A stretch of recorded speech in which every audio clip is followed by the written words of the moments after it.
All right, I think we're going live now. It will let me know for sure in just a second.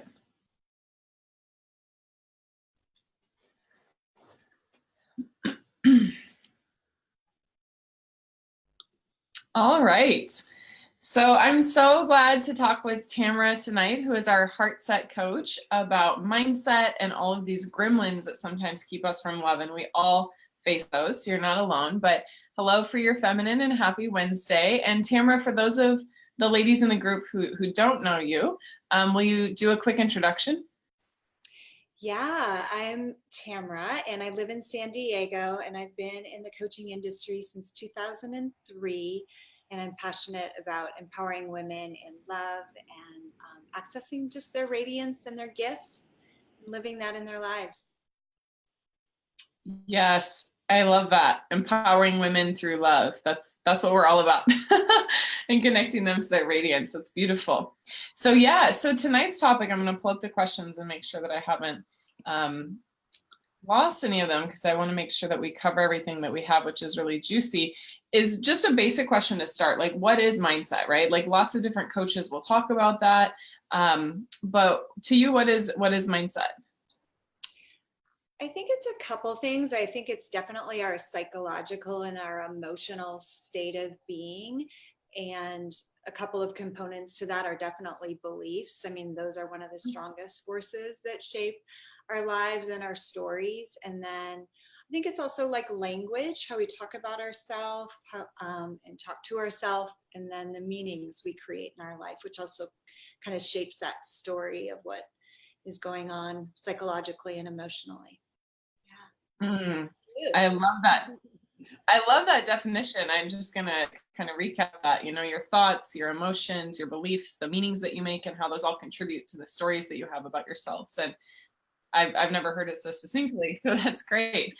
I'm really glad that you said emotions, because I think sometimes we forget about emotions and we might go after something purely from traditional mindset of just affirmations or change your thoughts. And then we forget about our emotions, which are such powerful forces, and I love all the work that we do with our clients to develop emotional resiliency and to understand how our emotions affect our mindset and our mindset affects our emotions. And yeah, I'm really, really glad that you touched on that. I think for me, mindset boils down to attitude, which again is a combination of all of those different things. Like, do we have the right, in quotations, attitude to reach our goal, or to show up authentically for who we are, or to live in a way that's really present in the moment? And yeah, it's more, of course, than just attitude, but attitude does shape so many different things that I think it's an important piece of it. And I find that in dating, this is where a lot of people in dating and relationships will really get stuck, like there's not enough good men out there, or online dating sucks, or we inadvertently like buy into this collective story that love is hard and relationships take work and there's no good men out there. And I know for a while I had such an unconscious bias around all of that I didn't even know how toxic my mindset was, because I just thought, well, I'm getting a glass of wine with my girlfriends and we're making fun of the apps. Like, this is just what people do. But it was keeping me, so far from love. And so what are your thoughts about mindset as it relates to like dating? What do you see as maybe some of the common like gremlins or things that come up that hinder us in our ability to find love for ourselves and for others? Yeah. Well, I think for a lot of us, if we're going to just talk about limiting or maybe disempowering beliefs, I think so many of them come from our basic need for like safety, love, belonging, connection, and self-esteem. And I think a lot of us can develop deficiencies around those in our childhood, because so many of our beliefs are formed by the age of 7. And when we have deficiency in those areas, then we bring that into our dating and we bring that into our lives. And it affects our level of intimacy and vulnerability, and our feeling safe in relationship, and our ability to commit. Yes. Oh my God, all the big ones.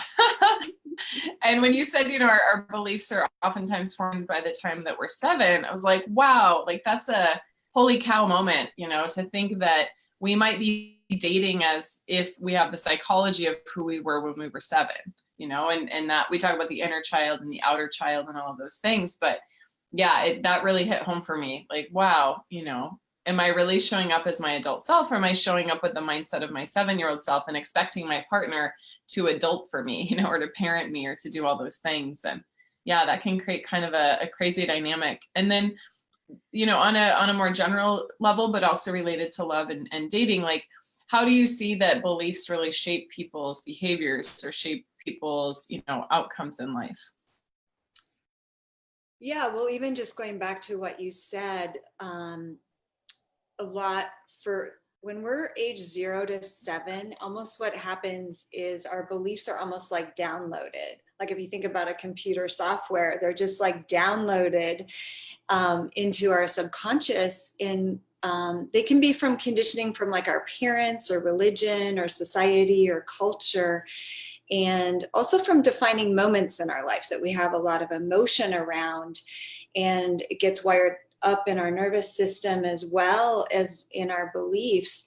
And then we start relating to people that way, right? Like we create meanings like about ourselves. And then I think your question was, how does it impact other areas of our life? Did I miss that? I'm sorry. Yeah, or just in general. I mean, I think I just want to get a little more clear for myself and for everyone watching about, how do beliefs actually influence us? Like it's good to have a healthy mindset, but we might not even realize like how important it is, so how do you find that beliefs, good and bad, influence people's outcomes and their behaviors? Yeah. An analogy I sometimes use around beliefs, because beliefs are, they're like a state or a feeling of certainty that we have about something and what it means. And then if we have enough conditioning around it, it almost becomes like a memorized self or a memorized belief or a habitual belief. And then it becomes almost like our filter to the world. So if you think about a camera lens, how narrow it is or how wide it is, we view everything through our beliefs.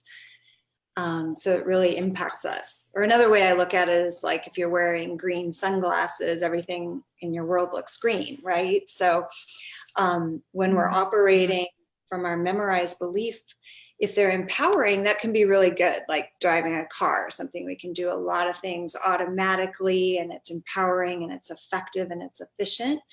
But if it's disempowering, it's just like if it's a defective computer program and we keep operating from that, then there's breakdown in our life and we behave in certain ways and we act in certain ways. And then we often don't like the results that we get. Yeah, I mean, I'll just share a personal example. I remember I went through a few years, 3 or 4 years in a row, where I could not get into a relationship. And I just was having experiences where I would date someone for a few weeks and then I'd get ghosted, or I think everything was going well and then felt like the rug was pulled out from under me, that I found out something about them or about their circumstance or whatever it was. And I had this repeating belief that I didn't even realize was in the background, which is that love doesn't last and I'm not lovable. Like I have to do something to be lovable. But I can see now that it was also that lens, like I was looking at the world through that lens. And so I was choosing partners that were really looking at me for a certain conditional sort of love based on physical intimacy or based on me meeting some of their needs. And then B, like I was also hyping myself up and thinking, okay, I've got to perform. And then I was totally overdoing it in my relationships, texting too much, wanting to see them too much. And then of course the relationship goes through inevitable ups and downs. And anytime we hit one of those pockets where the person just needed some space, I would freak out. I would self-sabotage. And even if I wasn't doing it externally, internally, I was making myself wrong, making myself bad. And in hindsight, like all that was happening is I was creating these experiences because I had hidden beliefs or limiting beliefs about not being lovable and love doesn't last. And then, it took a lot of work to get like above that story. But I just wanted to share that, that example. I think that's really powerful. Just how you painted that picture of how we can have those beliefs. And sometimes they're insidious or we're not even aware of them. And then we start having, yeah, we act in certain ways and then create those experiences that keep validating them, or almost. Yeah. Yeah. And I mean, I think even for me, part of that staying subconscious in that area or staying unconscious in that area was that I was maybe afraid to take responsibility, right? Because like if I say, well, you know what, I am lovable and love lasts, then why don't I have it? Like, oh, maybe there's something I need to do differently. And I think a lot of times as women, we're conditioned from society that you just, look pretty and wait on your doorstep and Prince Charming comes. Like, we don't get taught, at a young age to like work on ourselves in this part of our life. Or if we do get taught that, it can often be in a very critical way, like from a well-meaning mother, perhaps, that wants her daughter to look a certain way or act a certain way or be nice, don't speak up too much. Or, it tends to, from my experience working with so many women, be a negative conditioning about staying small instead of understanding how to love themselves and then keep that going. And take responsibility, right? Like we love ourselves and we still have responsibility for what we're creating in our lives, Yeah, powerfully said. So I want to ask a few other things. I know we had kind of talked about some different topics that we wanted to cover within this bigger topic.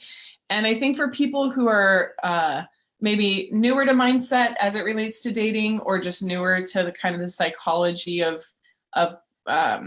mindset to begin with, you and I had discussed earlier when we were preparing for this about, the other pieces of the puzzle, like visuals, visualization, the body-based sensations, because there's a lot that I see out there in the world and the coaching world that's like, just have the affirmation and it'll happen. And then I work with a lot of clients who come to me after doing all sorts of different work, and they've been told, like, just stay positive, just have this affirmation and everything will work. And so, one of the things I really love about our program and what we do with the women we work with is we incorporate somatics and we incorporate visuals and we incorporate, the visual, auditory, kinesthetic part of this. But let's just talk a little bit about what that looks like then for these different learning styles and when it comes to mindset. And yeah, let me look at the specific question.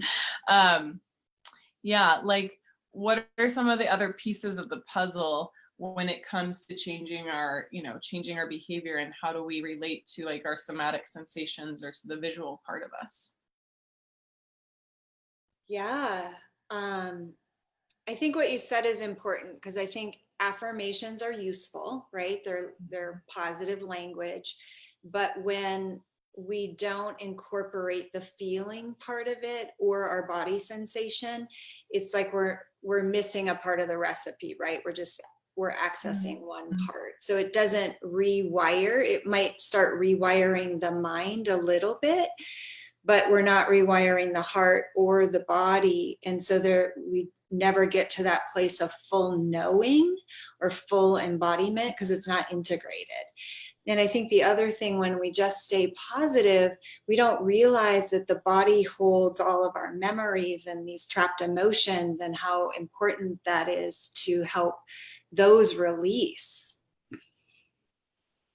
Yes, I love that. My body feels lit up just hearing you talk about that. So it's really important, for people who want to make changes in this area of their life, to work with someone that is integrating the heart, the mind, and their body, because you're going to make progress that much more faster, and it's going to feel more natural too, right? Like flirting with someone in the wild, so to speak, or knowing how to set your boundary and keep your boundary, or knowing how to be vulnerable and talk about things that are challenging, like intimacy or commitment or all of that. Of course, we need the right, like, affirmation-based mindset, but we also need to incorporate all these other things. And some of that is very simple, in our course, it's just about touching your body at the same time, putting a hand on your heart or a hand on your womb. But then some of it is also, much, much deeper. Yeah. Do you find that people are more, in general, in your experience, are more blocked in certain areas, like afraid to connect to the body or afraid to connect to the heart, or what kind of gets in the way of us taking a more integrated approach, do you find? That is a great question, Violet. I think with just how our industry, like careers, have gone. I think we're so in our heads so much, and intellect, and we're so just in careers, we have to be in our masculine so much and producing results and producing outcomes. And so we get very disconnected from our body. So I think sometimes I can see resistance probably there, just connecting to the body again, and that sensations, and receiving intuition that way. Yeah. You're reminding me of, or your share reminds me of, I think I was 29 at the time, and I had really hurt my ankle running, and I had to ice my ankle and do some physical therapy. And I broke down crying on my couch at one point because I thought, oh my God, this is my ankle. This is my, like, I'd never actually felt a strong enough connection with my body that there was a sense of ownership or a sense of claiming or a sense of cherishing or tenderness. And I know that's a lot of what you do with the women that we work with, is reclaiming our connection to our body, and therefore our intuition and our instincts and all of that. And so, yeah, it's so powerful. I'm grateful that you're giving our women a gateway to that resource, because it is such a resource that can help us in dating, but in every other part of our life. So we talked about some of the limiting beliefs in relationships, like relationships are hard, or take a lot of work, or I'm not lovable. Let's just riff on that a little bit. Like, what are some of the other common limiting beliefs that you find in the women that we work with, or in people that are stuck in this part of their life?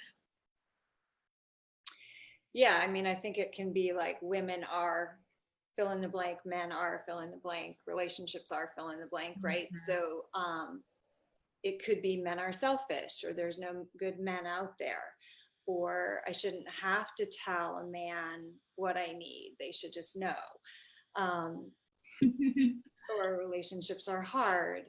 And then I think that exactly what we were talking about before, and then it's our own relationships that we have about ourselves. So whether that relates to love, self-love, or self-respect, or self-esteem, or self-worth, like I'm not worthy of big love, or I'm not confident enough, or everybody. Yeah, or Sorry about that. Yeah.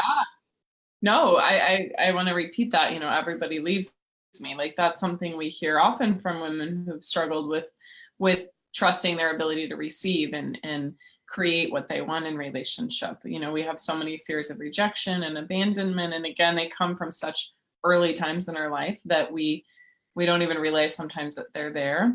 So I love what you're sharing about men are, women are, relationships are, and I am. And what I love about what you shared too is that it kind of covers what I feel is a common split, is that we are either blaming the external or blaming ourselves. And sometimes we're doing both.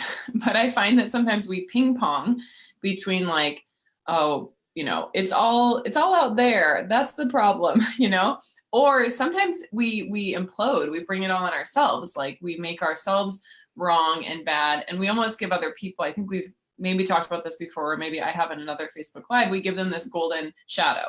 Like, they have all the great attributes, they have like so many amazing things, and I pale in comparison, or I just don't have those things. And that's part of what I feel creates this power dynamic that doesn't need to be there sometimes between men and women, that we think, not just men and women, just anyone that we're dating, especially if we have an anxious attachment style, we're like, they're heaven, they're amazing, they're so awesome. And we're almost projecting onto them our good traits, and we're projecting onto ourselves like any unconscious negative traits that they may have. Like, well, it's my fault that this didn't happen, or it's my fault that this, and like, they're so great. And whether that happens if someone is more of an empath and they're dating a narcissist, or if it's just habitual to want to build someone up from a really good place, like, oh, I love building people up, I love making them feel good, but then forgetting about shoring ourselves up and recognizing within ourselves too our own strengths.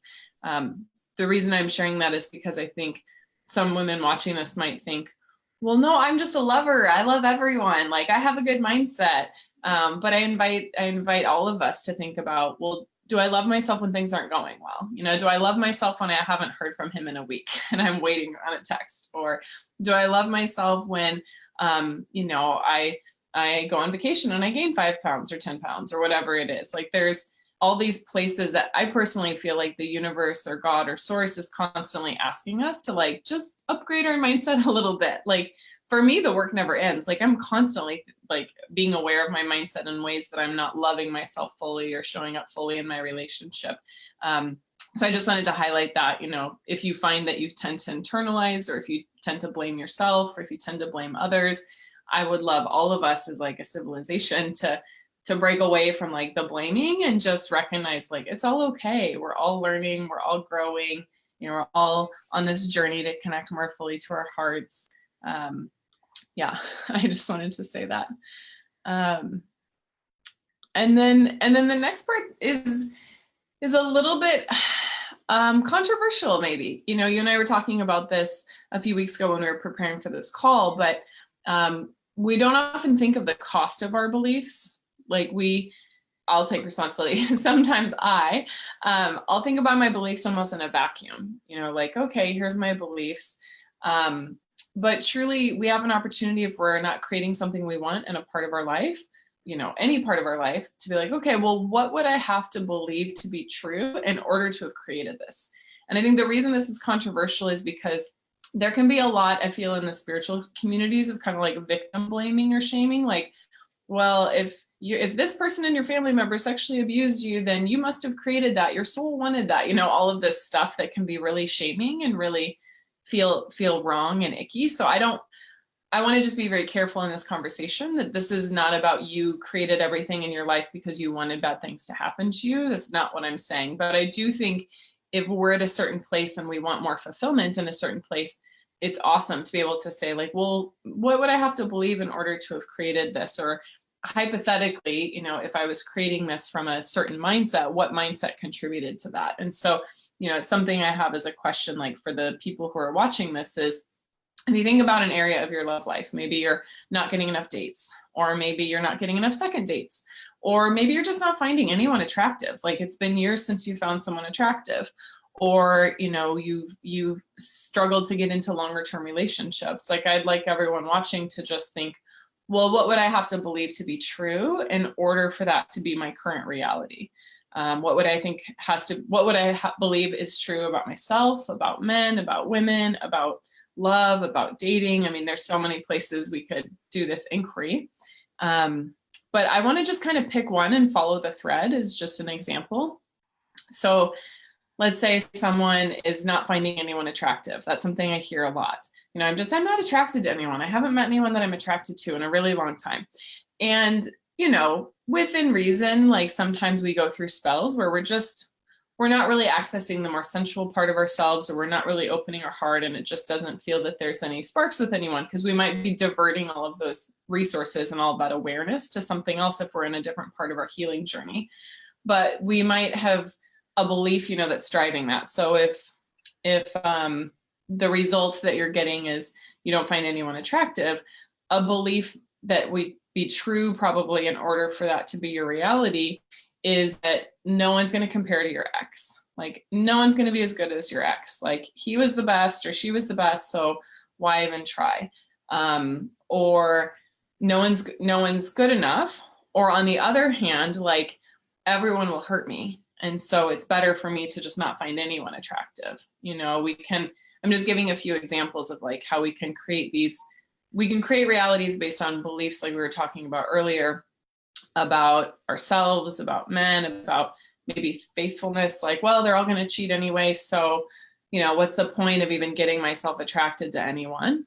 But I find that those beliefs come from a place of, you know, our heart is not maybe totally open and our body is not totally open, or we're not integrated between our head, our heart, and our body. And so what we find attractive can be kind of fickle, right? Like they have to pass this like super long test in order to be attractive, or our body doesn't even recognize the attraction that might already be there because we're disconnected from like our pleasure and our sense of femininity and enjoying the moment and all of that.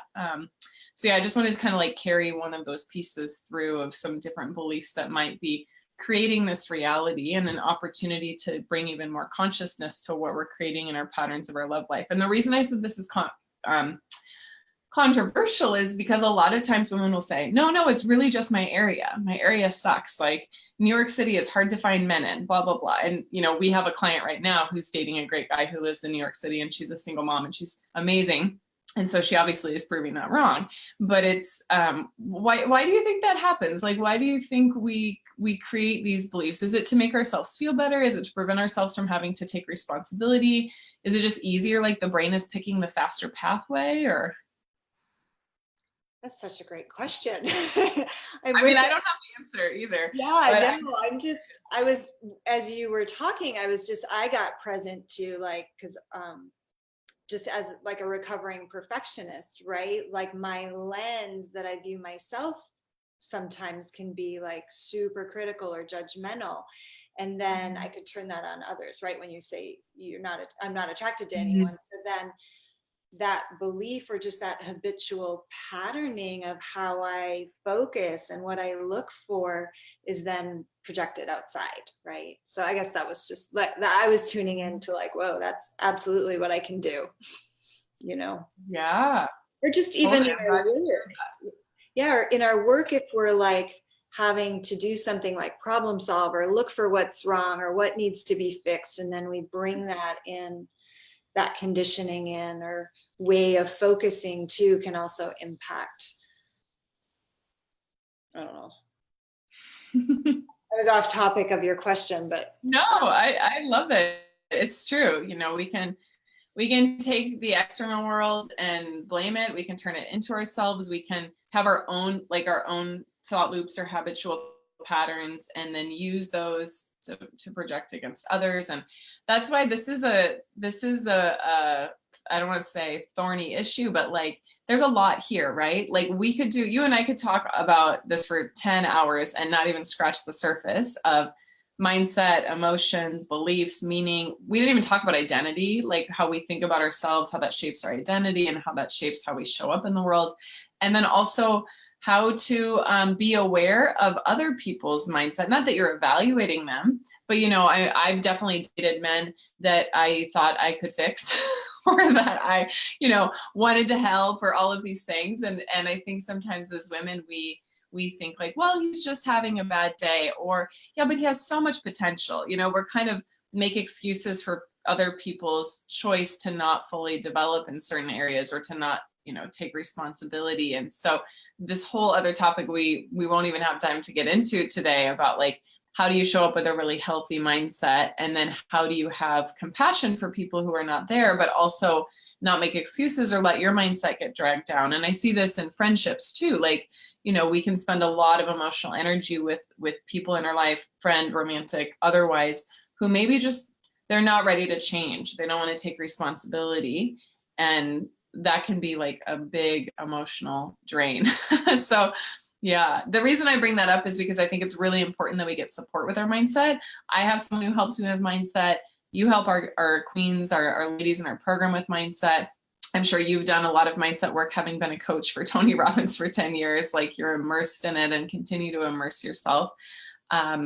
So yeah, I'm going to talk a little bit more about that and kind of next steps. But before we get there, do you have anything else, Tamara, that you want to share just about mindset, beliefs, like what might be interesting for people on the call to know?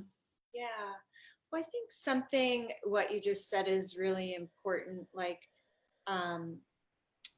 with our beliefs, a lot of times fear might be driving it, right? And so when we get in that state of survival, and we operate from that place, we like, how do I want to say that, but just the results that we get when we go into that place, like when you were talking, like they're not texting, or they're not doing this enough, or I don't like that, or that scarcity, then our world becomes really small, and we're not feeling empowered in it either. And so by conditioning the positive, we just are more creative and more present, and we respond in more empowering ways and make healthier decisions. I love that you chose the word conditioning, because mindset is not a one-time thing. You're not just like, cool, I changed that belief, I'm good. You know, not only do new limiting beliefs pop up because we're at the next level of our growth or development, or we have a great opportunity, but we condition it. Like it's something that we have to do regularly. And in my experience, you know, someone's mindset related to love and dating can change drastically in 6 to 8 weeks, like absolutely phenomenal. And I don't know any other like way or like examples of something that can change that quickly. So the beautiful thing about like the mind, the body, the heart connection is that when we are really integrated, we can get amazing results really quickly. But it takes devotion, you know, it takes commitment to honing our mindset and to being up for feedback, right? Like being coachable and being open to like seeing our blind spots or seeing how others are a mirror for us and all of that. So I just want to highlight the word conditioning that you chose. Like this is a daily practice. This is something to absolutely get help and support with. And it takes a lot of courage. It takes a lot of courage to be open to like seeing where we've been holding ourselves back, you know? I think that's really important, like what you said, because sometimes when we're kind of like unpacking the suitcase of our beliefs, it can sometimes be humbling, right? Like that accountability of what is mine, what isn't mine, right? But it can be humbling, but ultimately on the other side, it's so freeing and liberating. But Totally. Yeah, for me, it almost feels like the flush in the cheeks, like almost like an embarrassment. Like this has been here the whole time and I didn't even know it. Like the moldy apple car in my back seat or something like that. You know, you're just like, what? but when we can presence that either with, you know, me or you or submitting the homework or in front of the other queens or with a support sister, like it feels to me, my experience is that it's like it diffuses it. It's like we see the new belief, we feel a little ashamed or embarrassed, we're sharing it, we're being vulnerable, and then it's getting diffused so that we can actually like get to work on it. You know, we've kind of cleared the emotions so that there can be a little more excitement and tenacity, you know, when it comes to that. well said. Yeah. Well, again, I feel like we could go on forever about this topic, but I want everyone on the call or watching the replay to just imagine what it would feel like to know that you had Tamara in your back pocket, you know, to support you on your limiting beliefs when it comes to love and dating and relationships and masculine and feminine. And imagine what it would feel like to have a group of women that are really holding space for you as you go down this path of creating your best life and creating your best relationship with the most powerful, empowering mindset that you can have and the most integration possible. Because like I was mentioning, you know, we have women that start working with us, and even if they're going through very difficult situations or haven't been in a relationship in years or are single moms or have other things that are going on, a lot of times they're in an amazing relationship within 6 weeks. It's like a massive turnaround when you have this much support, this much community, this much love, and then this much wisdom, you know, between Tamara and then myself, like specifically curating your customized beliefs. That's something we do for our clients, is we help them identify for them like the beliefs that are important, the new beliefs and the new behaviors and the new you know, even metrics for like seeing how much progress that they've made. So if this is an area of your life that you want more support with, if you're not getting the results that you want in dating and love and relationships, then I totally encourage you to book a call with our team. It's a free 45-minute breakthrough to love call, and you're going to get lots of insight and clarity and value from that call on what might be holding you back from love, what some of those limiting beliefs or behaviors are, and then your game plan to get to your vision of love so that you can feel really empowered. Because once you learn how to do this like belief redo, you can actually apply it to not just your love life, but any part of your life. And you can keep applying it even later, so that if you run into like a hiccup in your relationship, you know, me and the graduates and Tamara are always going to be here to support you. We really support our clients in the long term, but like, you're going to be able to just see it yourself and be able to recognize these beliefs, because you're going to become your own belief like ninja or master. So yeah, we love to support our clients in this way. And if you're curious about that, again, just book a free breakthrough call with us. It's violetlang.com/talk. And we have a few spots available every day. So definitely grab your spot now, because we have more women reaching out than we can normally speak to. But we love offering these as a service to help spread more love on the planet. And if we feel like it makes sense to work together and all of that, we may invite you to join our program, or we may not. We'll just see if it's the right fit. But either way, you know, you're going to have a lot of fun and have someone holding space who's really an expert in this area. And I think we all could use a little more guidance in this part of our life and so many other parts of our life. So I will put that in the that link in the comments. And then Tamara, is there anything else that you want to share as we're wrapping up? No, thank you just for the work that you're doing and spreading love and empowering relationships. Beautiful. Our women are so good. Well, you're beautiful, and I'm so happy you're on the team. I feel so blessed that you're supporting our clients and helping them get the love they've always dreamed of. So yeah, thank you everyone for watching. And Tamara and I will be on here every few weeks or so, you know, geeking out about a topic and really opening our hearts to share what we've learned and what we know so we can inspire and help others. All right, cool. Thank you, everyone.